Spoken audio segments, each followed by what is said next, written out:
Hi,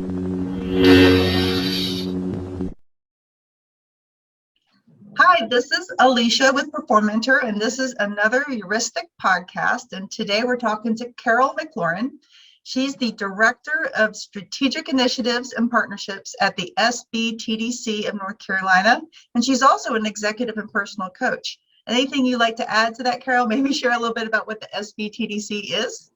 I will, because I think it's relevant to this heuristic and many of the others that you have in your really wonderful book. But the SBTDC stands for Small Business and Technology Development Center. That's a mouthful, but it is a statewide organization that provides no-cost business advising to small and mid-sized businesses. So we help people at any business stage, whether they're growing or they're succession planning or they're new to exporting or government contracting. And we work in any area from finance to operations to startup. And we've been around 35 years and we are federally funded. And so that also feeds into some of the examples too, because we work with a lot of, it's a funny mix. We work heavily with bureaucracy and we work heavily with entrepreneurs and small business owners, and you couldn't get, two different frames for this particular heuristic. So that's really the lens I'm coming from, and I've been there, over 20 years. So I've seen a lot of different kinds of clients, and we see thousands of clients each year. So I'm kind of drawing from that bank of, what I see thematically across small and mid-sized businesses. So. What a contrast your world is. Yes. That's so neat. Well, the heuristic that we picked, and we don't have to stick with this one. We can wander around if we want, but it's sometimes there's one right way, probably not this time. And I created this to remind myself and others that very often a best practice might not be exactly what we want here. So this is an iteration of another one I've said before. Best practices aren't always best because every situation's a little different. Certain principles are in place, yes, but there's a lot of stuff when it comes to people that gets very complex, and you really have to adjust to the situation. And so it's a nice reminder because our poor human brains want to make things simpler. Yes. So what was your first thought when you read this heuristic? It was funny. I was surprised that I was surprised by it because I thought, well, of course there is no one right way.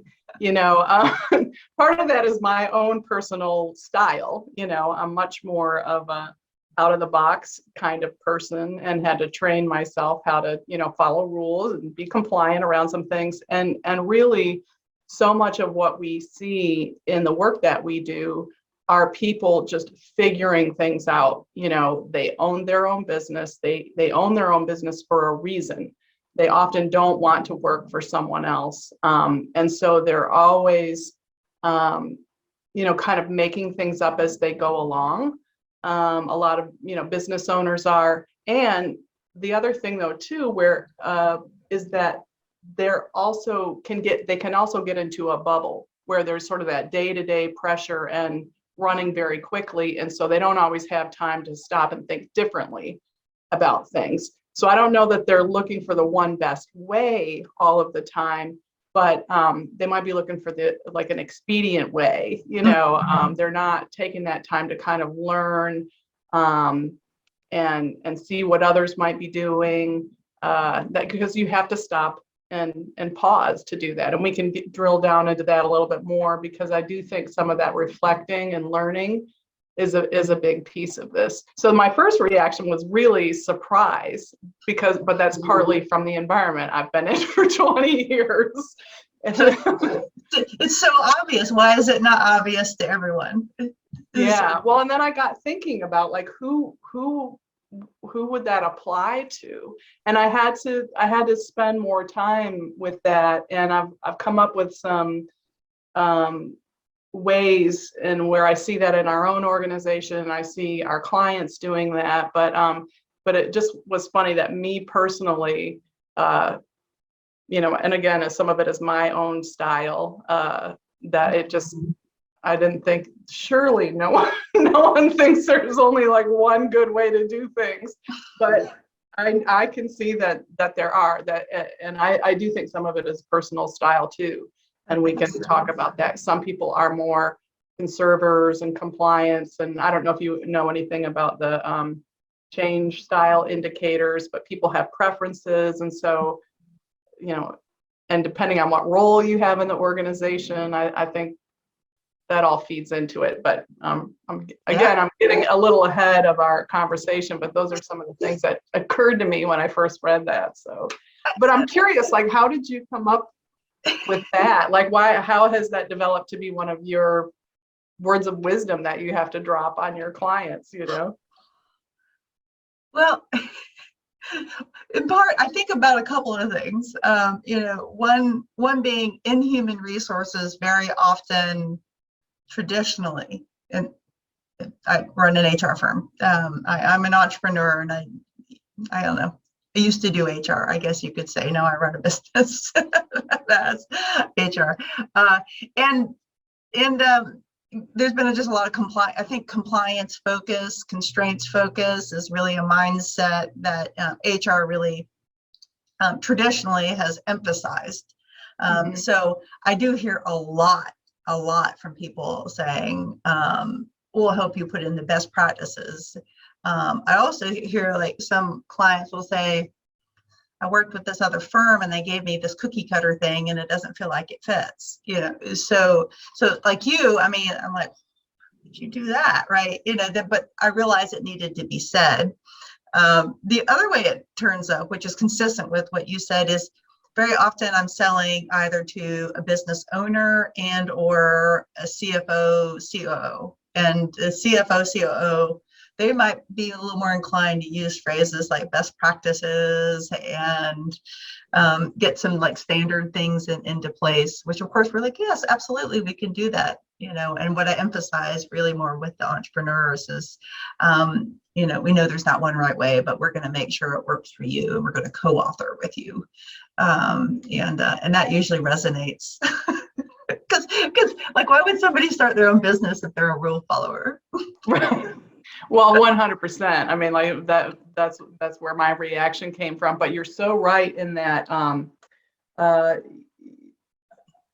think for the work that you do, where you're customizing what you provide to people, and it's so important to be able to do that. When I think of the work that you know, is done in our organization, we're so you know, we have such a weird structure, and so I think, you know, in your book you mentioned that best practices can be a great starting point, you know, because it is helpful to see what are other people doing, how have they faced a challenge, and sometimes just looking how they worked through the challenge is just as valuable as the solution they came up with. You don't have to kind of take the whole thing lock, stock, and barrel that they created, but it was like, what were they confronting and how did they come up with the solution?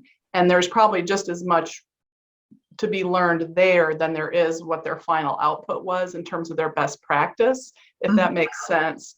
And so I really appreciated that part of what you wrote. I'm a big triangulator personally. I like to look at a couple of different things, and it's like, what's cross-cutting here and what really applies to us. So I can't think of a single time really in our organization where we adopted a best practice from someone. We learned from it, but we then had to apply it, you know, to our unique situation. But boy, it's wonderful to gather. I love gathering those examples. I'm kind of like a boundary spanner and, you know, like to go collect that stuff. And it's very easy for me to sort of see the synthesize through it and see the pieces that fit or work. So I think that's a fun part of the project. Do you think that's partly due to your role? I mean, your role is to draw from different things and to connect the dots and come up with, I mean, that's my interpretation of your role. Yeah, I mean, I would say it is. I'd say it's my role and it's also my personality. Yeah. And back to what you were talking about, about your sort of roots in HR, the places where I see folks kind of maybe clinging to or looking for the one best way are usually more in those kind of compliance heavy functions. Maybe it could be an industry that they're in, or it could be their function within the business. So it might be the HR people or legal, and sometimes even operations, but also within those functions, sometimes those are the most creative people. You know, you think of people in engineering, well, they want a system and a process, but boy, they want to, you know, come up with something new. And so I think when the stakes are high in terms of repercussions, kind of like legally or compliance wise, that's a little bit different than maybe taking a sales hit or something like that. You know, I feel like if you're in marketing or some other place where you are supposed to be pushing boundaries a little bit and testing things, there is more permission to fail.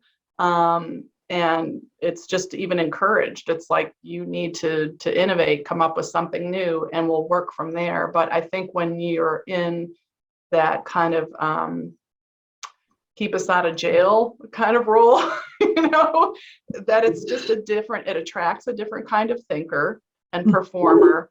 And then the work is different. And I do think that looking to see how other people do things, it just takes on a whole different lens and importance. And I am definitely not that, that is not me. I'm not that person. I'd be a terrible HR person. But boy, I appreciate the people that have those skills and that mindset. The other places that it kind of comes to mind for me too are things that might, we have a lot of clients and businesses that are in like the technical or like say behavioral health or like a clinical setting, and they come very much from a mindset of like evidence-based approach. Yep. So everything has to be evidence-based, and that whole mindset just flows through the business. And so there's I think that lends itself more to, what is the one best way to do this? What is the one approved kind of sanctioned way? And the other kinds of settings where I think that this might apply to, we work with some other state agencies, and they're kind of legacy agencies, and like the Department of Revenue, for example, we did a project with them, and, those people need deep technical knowledge. I mean, some of them have been in their jobs for 20 years, and that they need that. I mean, there's just so many, the tax code is just so elaborate, and there's so many exceptions and things like that. And so there are things there, there are activities that require someone to have that mindset. And but the kind of sciences or behavioral health where there's that evidence-based approach, and even somebody who comes out of academia, maybe, it might be social science or something like that. Or, I think, didn't Amy have a history degree or something? Or Amy has a PhD in genetics. Oh, PhD in genetics. I don't know where I got history. Sorry. But, someone who has more academic training, you always have to go back to all of the work that was done previously. And if you're not going to cite a person, you have to make all this justification about why you're trying a new theory or hypotheses. And so I see that in some of the types of clients we have too. Because again, we have everything from manufacturing and construction to professional technical services, et cetera. So I think those are some of the things that influence that kind of thinking. And then you have folks that really, they're just scrappier. They think of a product they wanted to make, and they just started making it, and they learned all the other stuff as they went along. And they're just, again, kind of improvising a lot. And again, depending on who they are, they only have to answer to themselves. Yeah. outside of compliance and stuff, the owner of a smaller mid-sized business, like they are their own boss. So I'll stop for a second there and see if there's anything you want to peel off there or ask me another question. The behavior science angle is pretty interesting to me because Performentor does bring in folks that have that background. So because a lot of the principles that you learn in behavior science, working with an at-need population, work with humans, so it is interesting, and that is often where I've heard kind of like best practice this, best practice that, and then I also I talk about this idea of like people science, and the science can give us, like I said in the book, it can give us a starting point. It can give us a hypothesis to start with, but it doesn't tell us exactly what to do. So that's usually one of the things that folks that come from that little bit more academic behavior science, organizational development, from an academic standpoint background, that come in, and I'm like going, I appreciate that you have an idealized notion of how things ought to be. This is the real world, and this is small business, and it's going to be messy, and we're going to figure out kind of what we can do in what order, and not get wound up if we aren't in an ideal scenario. but the kind of thinking and the knowledge that you have should inform, right? So it's not like I'm saying throw away all best practice. I'm saying that when you identify it, don't stop there. That is, you are spot on, because I think small businesses, especially when you have multiple clients, each one is different. So it's not like a behavioral scientist, so you get to use that your own heuristic in your own organization, because of some of the kinds of people that you need. And they are going to confront, like you said, messy, disorganized, I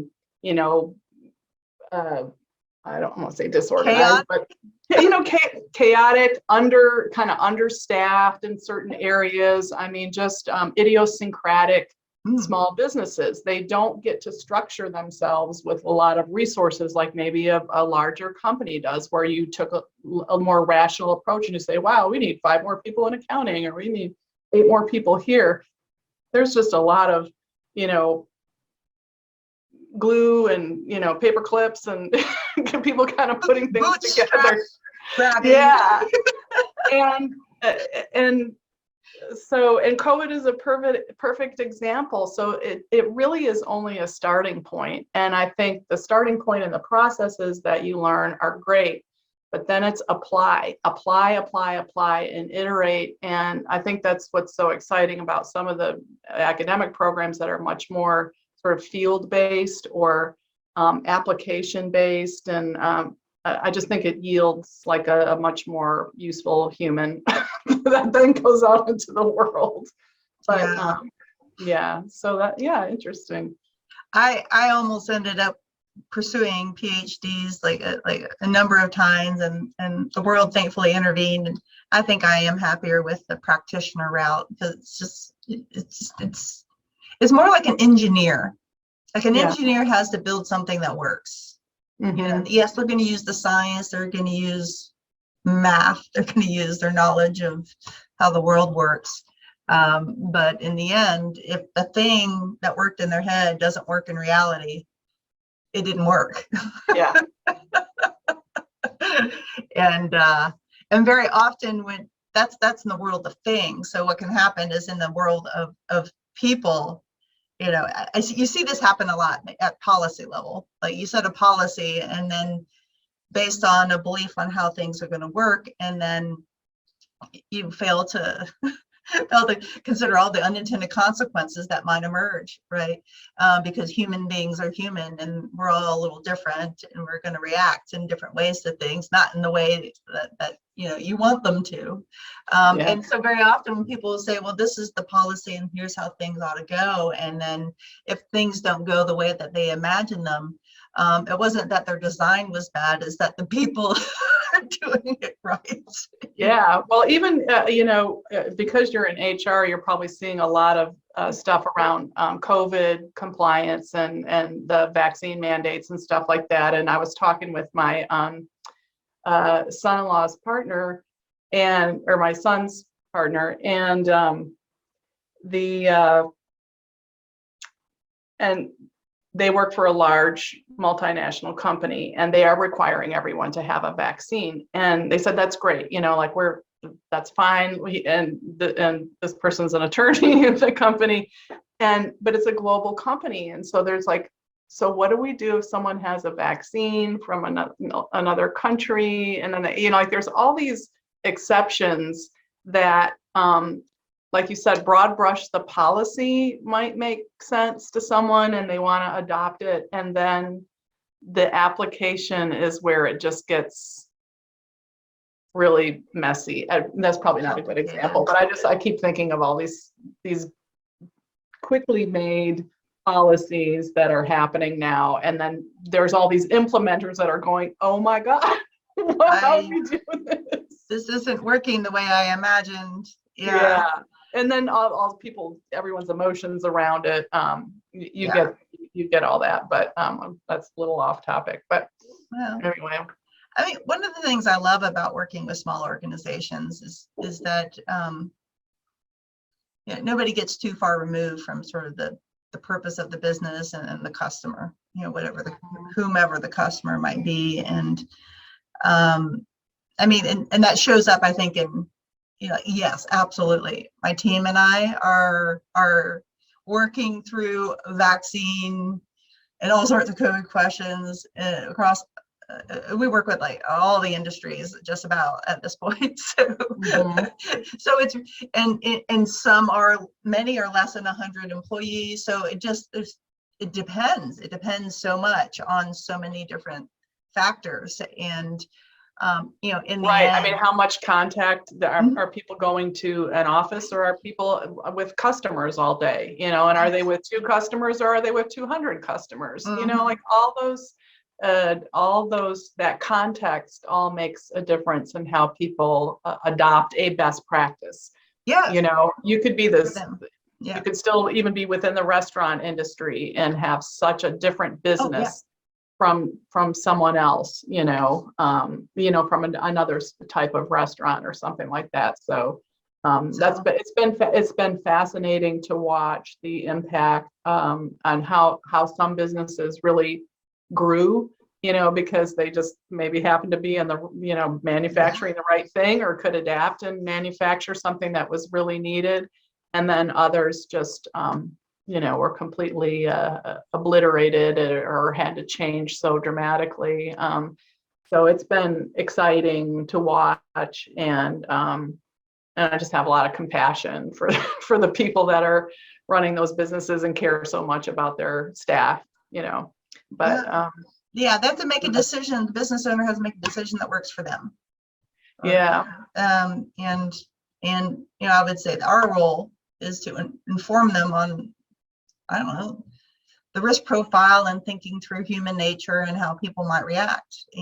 But in the end, it's not for us to say what they should and shouldn't do.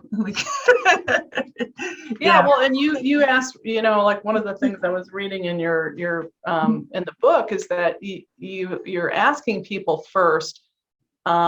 It's not just what is the best practice, but what's your goal? Like, what are you aiming for, and what's your timeline? What are you hoping to get out of this? And we were asking some of our clients, it's like, well, so do you want to stay open? Like, do you want to survive? Do you want to run a business through something like this? And some people said, no, it's like, this isn't worth it to me. So it's not, you don't just run out and blindly adopt a best practice. You got to ask yourself those hard questions, like, what are we really trying to accomplish here? And then it completely changes how you look at a quote unquote best practice. And one of the things I touched on a little bit earlier was just this, having the opportunity to reflect, to stop and ask those hard questions. Usually people are moving very quickly. There's a lot of pressures. A small business owner is just, it's one thing after another. The days can be very long. And they may not have like a team of peers that they can always ask. It might be just sort of them at the top, and maybe they've got a couple other people or a small management team. And you can get isolated and not really know, who to turn to or who to ask.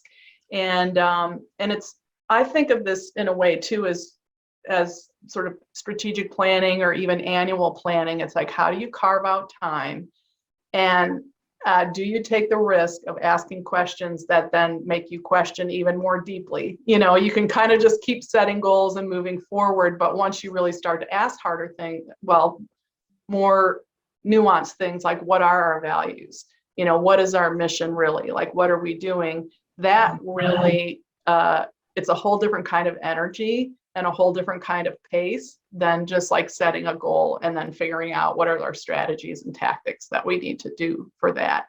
And I think sometimes, go look for a best practice is just kind of a shortcut for like, figure this out and get it done, really, rather than looking more deeply at like, what is this problem here we're trying to solve, if that makes sense. Like somehow best practice is going to be a magic bullet when there are maybe deeper things that need to get addressed in the business. So yeah, I mean, sort of the asking of the why and the purpose and the direction, whether it's emotional and or I don't know, strategic, or hybrid, it is a lot more complex question than how do I get from A to B in the most expedient way possible without introducing undue risk in the short term, right? So, which is a lot of words to say that this sort of long view thinking is harder, it's more complex. Most people actually don't necessarily like pausing to do it. It can be anxiety producing. And as you talked about it, I realized maybe this heuristic actually points in that direction. Like, okay, you've got your right way, you think. Are you sure? You want to pause and think about it? So, and that's a good thing. And I'm a business owner of a growing small business, so I know exactly how it feels to feel like you're just running from one thing to the next thing, and getting to the end of the week and kind of like I don't even know what I'm doing tomorrow, right? Right. Yeah, I mean, you're kind of tapped out, and I think there's something about like, I do think people operate differently. Like some people really just like go within, they want their own answers, they just want to trust their gut. And there are other people that they're like, wait a minute, I don't know, this is new to me. It's like, let me go start asking people. And I think that's sort of a personal style thing. I don't know, maybe there's just some gender differences there possibly, or age, depending on how experienced somebody is in a particular field. But I think we probably know more than we realize we do. And I told you I'm a big triangulator, but one of the things I coach myself to do is like, write down what you think the answer is first. Like just write down what you think possible solutions are first. And then start the research, and it's surprising. It's like, wow, there were nuggets of the right path sort of within me, or even within our own team. And you've written before about, ask people that have skin in the game. It's going to be a lot different than like what an external consultant or somebody that they know your business kind of, but not, as deeply as you do. And so I think we do a lot of strategic planning facilitation or management team facilitation. That's something we've done for a long time. And I do it individually with people when they're kind of creating an annual life plan for themselves. And we ask folks to look at, like what's working, what are you already doing well? What do you want more of? And then what's not working? It seems so simple, but what are the and a third question to ask is like, well, what do you want to continue doing? It seems so incredibly simple. What's not working? What is working? What is work? Well, let's reverse that. What's working? What's not working? And what do you want to continue? Another way I've learned to do it is, what did we accomplish? And it could be this past month, this past quarter around a particular project. What are the disappointments? Where did it not work? Where did it fail? Where did we not trust each other or something like that? It can be subtle stuff. And then ask, like, what are the lessons?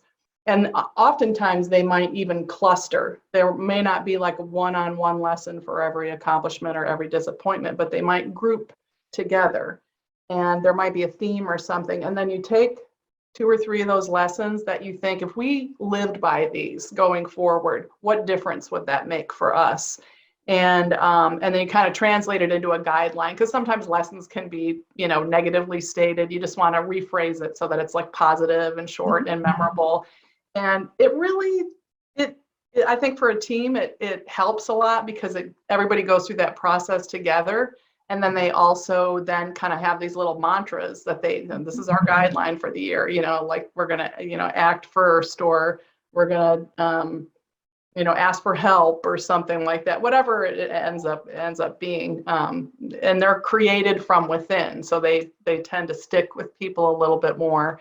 But I realize exactly it's not quite best practices, but it just gets to that point around stopping and reflecting and trusting sort of the wisdom of the team. And then you can go get other data and see where it lands in there too. But I think we all know more than we realize we do, even with complex situations, Yeah.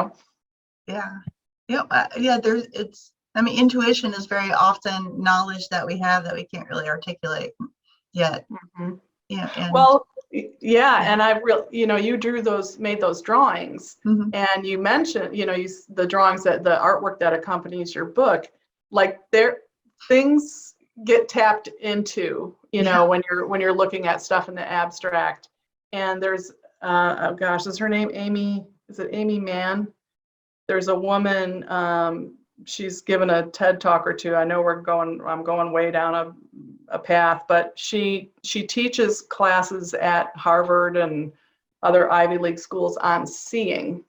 I think she's an art historian. Okay. And I remember reading about her in the New York Times a long time ago, where they actually take their clinical staff, people that are studying to become doctors, to the museums and teach them how to look at art. And what are you detecting? What are you noticing? Because when you're talking to a patient, all you've got are your 10 questions. You're missing something. And so how do you take something in? I'm not doing it justice. But to me, I just think there are unnamed things in our landscape and within ourselves that we don't always,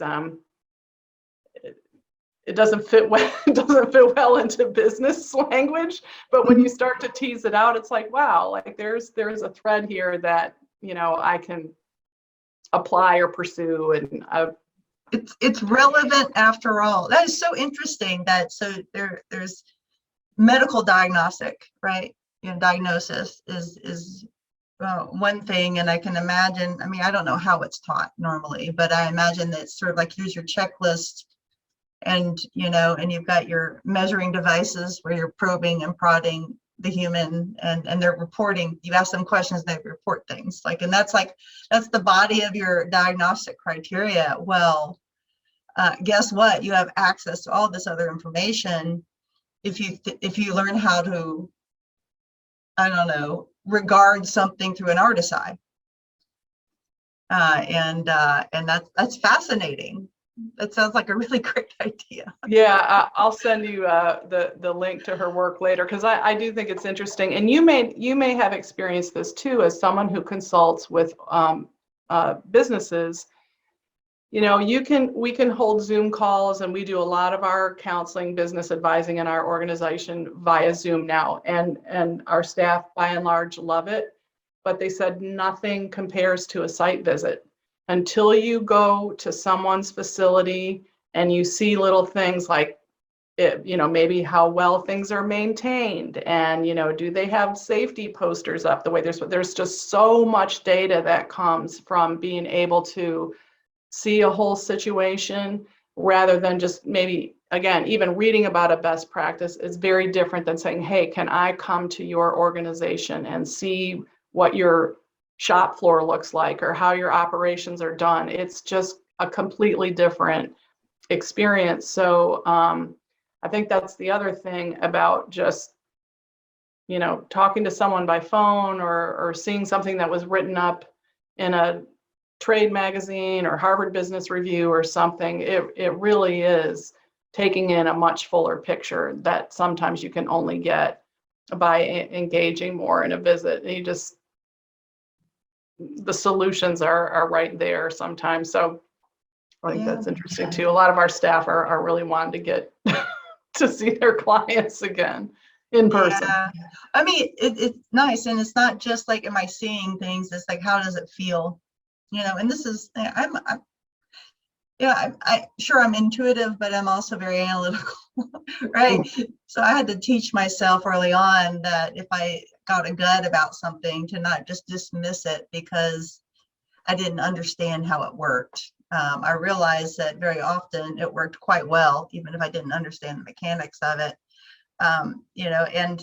And I'm sure you put it into practice every day. So, if I'm engaging, even if it's on video, like I'm getting the sense that, you might be frustrated with that, or, there's just all these different ways that you can explore by paying attention to what's just happening inside of us. So if we're really in that presence and listening place, that's going to help us get a good read, or at least pose a question that could maybe help the other party get a good read on what's going on with them. Yes. So, but yeah. Well, I mean, there's so many interesting paths. Think of somebody who does negotiation, all these attorneys that have done mediation through all of this. They're like, I can't look around a room and see somebody fidgeting or, rolling their eyes or something like this. It's very challenging to do the work that requires sort of that more nuanced human interaction. But anyway, fascinating. Yeah. So, well, maybe orient towards wrapping up here. Yeah. Yeah. So one right, not one right way, probably not this time. We talked a little bit about diagnose before you prescribe, although I didn't really say it exactly until now. I think there was another one that you brought up, with skin in the game. Talk to people with skin in the game. They'll tell you. Yeah, and that, we talked about that kind of triangulating, like going to talk to other experts or people that maybe have something similar. And I think that trusted peer or trusted advisor is so key. So it's interesting. There's the difference between someone who's got skin in the game or someone that just, like a trusted advisor may not have skin in the game, but they're also objective in a way that, so there's kind of a balancing act. You don't, people that have skin in the game sometimes don't want to pick a hard, choice either. So it can be helpful to get someone outside, maybe that runs a similar business as you do, or they have a similar size business in a different industry or something like that. And I think, even, our counseling staff, our advising staff, they usually have fairly long-term relationships with a lot of their clients, and people might disengage for months or even a couple years, and then they kind of come back because they know that they're not going to get told what to do. They might get asked a bunch of questions.